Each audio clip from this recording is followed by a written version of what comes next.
प्यारे विद्यार्थियों, मैं आज आपको मानव भूगोल के विषय क्षेत्र के बारे में बताऊंगा।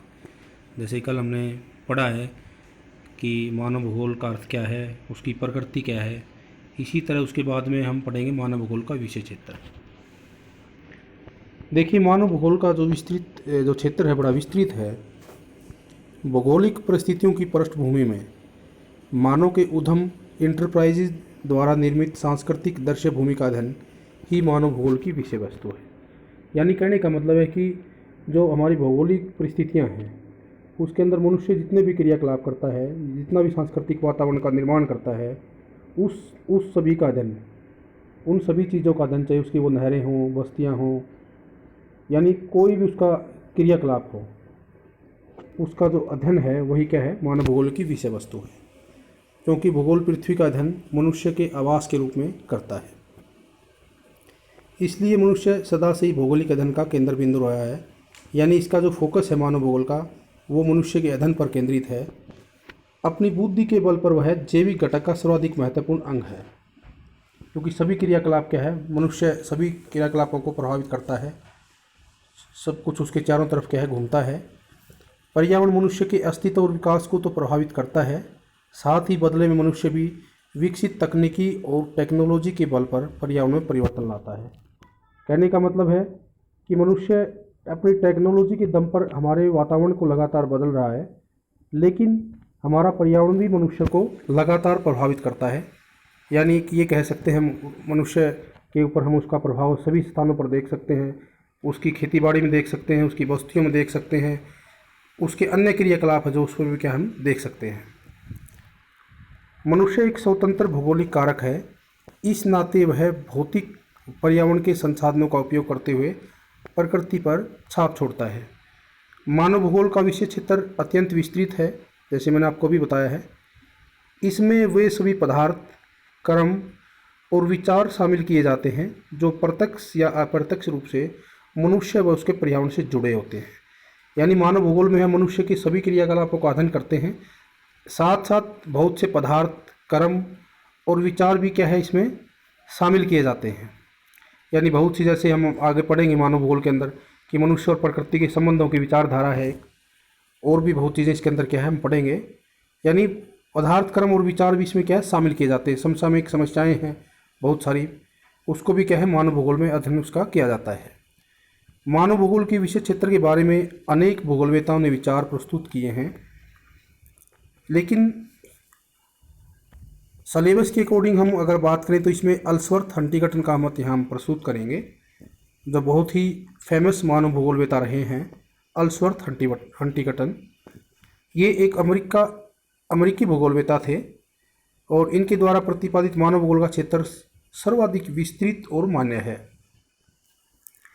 उन्होंने मानव भूगोल के तथ्यों को एक चार्ट बनाकर 3 प्रमुख श्रेणियों में बांटा है हंटिंगटन जी ने। जैसे उसने पहले बताया है कि भौतिक दशाएं, उसके बाद में इसने लिया है जीवन के रूप में, और तीसरा ह्यूमन रिस्पॉन्सेज यानी मानव अनुक्रियाएं। ये तीनों प्रकार के तथ्य आपस में जुड़े हुए हैं, यानी इन सभी का क्या है, आपस में कंबाइंड है, ये एक दूसरे से अंतर संबंधित है। हंटिंगटन ने सर्वप्रथम यह बताया कि भौतिक दशाओं का सामूहिक प्रभाव जीवन के विभिन्न रूपों यानी पौधे, जंतु और मानव पर होता है। यानी भौगोलिक परिस्थितियाँ किसी भी प्रदेश के जनजीवन को विशेष रूप से प्रभावित करती है। उस जनजीवन में पौधे, जंतु और मानव सभी प्रकार के जीव हो सकते हैं। जीवन के ये रूप भी आपस में अंतर संबंधित हैं, यानी पौधे, जंतु और मानव, इस प्रकार ये जो तीनों चीज़ें जो बताई गई हैं, ये भी क्या है आपस में अंतर संबंधित हैं, एक दूसरे से बंधे हुए हैं। और ये क्या है, सभी के सभी भौतिक दशाओं से, किसी भी प्रदेश के भौतिक दशाओं से प्रभावित होते हैं, उसको प्रभावित करते भी हैं, और साथ में एक दूसरे को भी ये प्रभावित करते हैं और एक दूसरे से जुड़े हुए हैं। भौतिक दशाओं, पौधों और जंतुओं से मानव की क्रिया प्रतिक्रिया होती है, जिसके परिणाम स्वरूप मानव की अनुक्रियाएं रिस्पॉन्सेज पैदा होती हैं। रिस्पॉन्सेज का मतलब क्या है कि जैसे मान लीजिए, मैंने आपके कल के लेक्चर में भी जब हम मानव भूगोल का अर्थ और उसकी प्रकृति पढ़ रहे थे, मैंने बताया था कि मनुष्य रिस्पॉन्स देता है। कि जैसे पहाड़ी प्रदेशों के अंदर मनुष्य जो मकान बनाता है, अलग प्रकार के बनाएगा मैदानी भागों से, मरुस्थलीय भागों में अलग प्रकार के बनाता है। यानी वो क्या है, मनुष्य का वहाँ के भौतिक वातावरण को रिस्पॉन्स है, यानी उसको जिस प्रकार की जलवायु दशाएं मिलती हैं या हम उसको भौगोलिक दशाएं कहें किसी प्रदेश की, उसका जवाब देने के लिए मनुष्य उसी के अकॉर्डिंग क्या है क्रियाकलाप करता है। तो भौतिक दशाएं जैसे अल्सवर्थ हंटिंगटन का हम पढ़ रहे हैं, भौतिक दशा में उसने क्या लिया है, इस श्रेणी में पृथ्वी की ग्लोबीय स्थिति यानी पृथ्वी के घरीय संबंध, उनका स्वरूप और आकार, भू आकृतियाँ एवं संरचनाएं, जलाशय, मिट्टियाँ और खनिज और जलवायु को शामिल किया गया है। ठीक है, ये क्या है, सारी भौतिक दशाएं हैं जिसमें क्या है मानव भूगोल के विषय क्षेत्र में अल्सवर्थ हंटिंगटन जी ने शामिल किया है। सेकेंडली, जीवन के रूप में इस श्रेणी में पौधे, पशु, मनुष्य शामिल किए गए हैं। उसके बाद में है मानव अनुक्रियाएं या उन मनुष्य का रिस्पॉन्स अथवा अभिव्यंजना। इस श्रेणी में को भी क्या है 4 वर्गों में आगे बांट दिया हंटिंगटन जी ने। पहली है भौतिक आवश्यकताएं कि भोजन, जल, वस्त्र, आवास और औजार। उसके बाद में है मौलिक व्यवसाय, परिवहन के साधन आगे आखेट होता है, उसके अंदर शिकार करना, मत्स्य पालन, पशुचारण, कृषि, लकड़ी काटना और खनन, ये सारे के सारे क्या है मौलिक व्यवसाय के अंतर्गत आते हैं।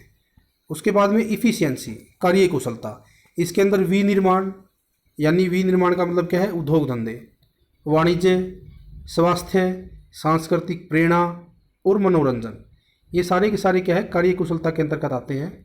उसके बाद में है हायर नीड्स, मनुष्य की हायर नीड्स, इसके अंदर हमारी गवर्नमेंट आती है, एजुकेशन, साइंस आता है, धर्म, कला और साहित्य, ये सारी की सारी चीज़ें क्या है हायर नीड्स के अंदर आती हैं। आगे जैसे एक डायग्राम के माध्यम से भी अल्सवर्थ हंटिंगटन इन चीज़ों को समझाया है। अब यहाँ देखिए आप, इसमें जैसे अभी मैं आपको बता रहा था कि भौतिक दशाएं अल्सवर्थ हंटिंगटन जी ने ली हैं। इसके अंतर्गत देखिए इसने क्या लिया कि पृथ्वी को ग्लोब के रूप में कि उसकी घरीय स्थिति क्या है, उस पर ऊपर पाई जाने वाली भू आकृतियाँ, जलाशय, मिट्टी एवं खनिज और जलवायु, ये सारे के सारे क्या है भौतिक दशाएं हैं, भौतिक तत्व हैं। इनका अध्ययन क्या है मानव भूगोल में उसने माना है कि यानी इन चीज़ों का प्रभाव, कहने का मतलब है कि हम फुल फ्लैज तो जो अध्ययन करते हैं इन भौतिक दशाओं का भौतिक भूगोल में, परंतु अब हम यहाँ इसका अध्ययन किस रूप में कर रहे हैं कि ये भौतिक दशाएं हैं और मनुष्य की जीवन शैली को, उसके क्रियाकलापों को किसी भी प्रदेश में प्रभावित करती हैं, इसलिए इनके बारे में जानना भी जरूरी होता है। उसके बाद में है जीवन के रूप में, इसके अंतर्गत क्या है जीवन, जीवियंस यानी पौधे, जंतु और मनुष्य, इन सभी को क्या है हम जीवन के रूप में इसमें अध्ययन करते हैं। अल्सवर्थ हंटिंगटन जी ने इसमें लिया है इसको जीवन के रूप में। उसके बाद में भौतिक आवश्यकताओं में देखिए इसने हंटिंगटन जी ने मानवीय अनुक्रियाएं ली हैं कि भोजन, पेय पदार्थ, वस्त्र, आवास, औजार। उसके बाद में मौलिक व्यवसाय के अंतर्गत परिवहन के साधन, आखेट, मत्स्य पालन, कृषि, पशुचारण, इस प्रकार की क्या चीज़ें, लकड़ी काटना, खनन आदि को लिया है। इसी प्रकार जो इफ़िशियंसी अभी हम बात कर रहे थे कार्य कुशलता की, उसके अंदर विनिर्माण यानी उद्योग धंधे, वाणिज्य, स्वास्थ्य, सांस्कृतिक प्रेरणा, मनोरंजन, इस प्रकार की चीज़ें क्या इसके अंतर्गत आती हैं। ह्यूमन रिस्पॉन्सिज, ठीक है ना, कि मानव अनुक्रियाएं, कि किसी प्रदेश में मानव वहाँ के भौतिक वातावरण में रहकर किस प्रकार की अनुक्रियाएं करता है, रिस्पॉन्स देता है, तो वो क्या है मानवीय अनुक्रियाएं कहलाती हैं। उसके बाद में उसकी उच्चतर आवश्यकताएं हैं, हायर नीड्स होती हैं मनुष्य की। उसके अंतर्गत सरकार, शिक्षा, विज्ञान, धर्म, कला, साहित्य आदि चीज़ों को क्या है हायर नीड्स में शामिल किया गया है। हंटिंगटन जी ने ये डायग्राम के माध्यम से उन्होंने क्या है समझाया है। उसके बाद में अगर हम बात करते हैं अब इसके कि विषय वस्तु में वृद्धि और विस्तार। अब देखिए मानव भूगोल एक गत्यात्मक या डायनेमिक विज्ञान है। डायनेमिक्स का मतलब है कि वो उसका जो विषय क्षेत्र है क्या है उसमें परिवर्तन हो रहा है, विज्ञान है यानी डायनेमिक विज्ञान है ये। जिस प्रकार तकनीकी के विकास के साथ मनुष्य और पर्यावरण का संबंध बदलता जा रहा है, इसमें हम अगर बात करें तो जैसे मनुष्य अपने जीवन के प्रारंभिक काल में क्या है आखेट पर निर्भर था, ठीक है ना। उसके बाद में क्या है धीरे धीरे वो इस युग तक पहुंचा है, कभी उसका अग्नि का युग आया, कभी पत्थरों का यूज़ करता था, कभी लौह युग आया। यानी कहते हैं कि इस तरह से हम इसमें कह सकते हैं कि लगातार जो मनुष्य और उसके पर्यावरण के संबंध है, लगातार क्या है वो बदलते रहे हैं। उसी प्रकार मानव भूगोल की विषय वस्तु में भी समय के साथ वृद्धि हुई है और विस्तार होता इसमें जा रहा है। जैसे अगर हम उदाहरण के तौर पर बात करें कि 20वीं शताब्दी के आरंभ में मानव भूगोल में सांस्कृतिक एवं आर्थिक पक्षों पर विशेष ध्यान दिया जाता था, किंतु बाद में नई समस्याओं और चुनौतियों के आने पर भी उन्हें भी विषय वस्तु का अंग बना लिया गया। यानी विस्तार हो गया उसके विषय क्षेत्र के अंदर। ये कह सकते हैं कि नई चीज़ें उसके अंदर ऐड कर ली कि मनुष्य की क्या समस्याएं हैं, क्या उसके आगे चुनौतियां हैं, उसके विकास में क्या चुनौतियां हैं, पर्यावरण के लिए किस प्रकार से मनुष्य चुनौती पैदा कर रहा है, ठीक है ना, कितना वो परिवर्तन कर रहा है, क्या उसके जो परिवर्तन है क्या आने वाले समय के अंदर अगर हम उसको देखें, अगर उसका मूल्यांकन करें तो कितने नुकसानदायक हमारे वातावरण के लिए हो सकते हैं, नहीं हो सकते हैं।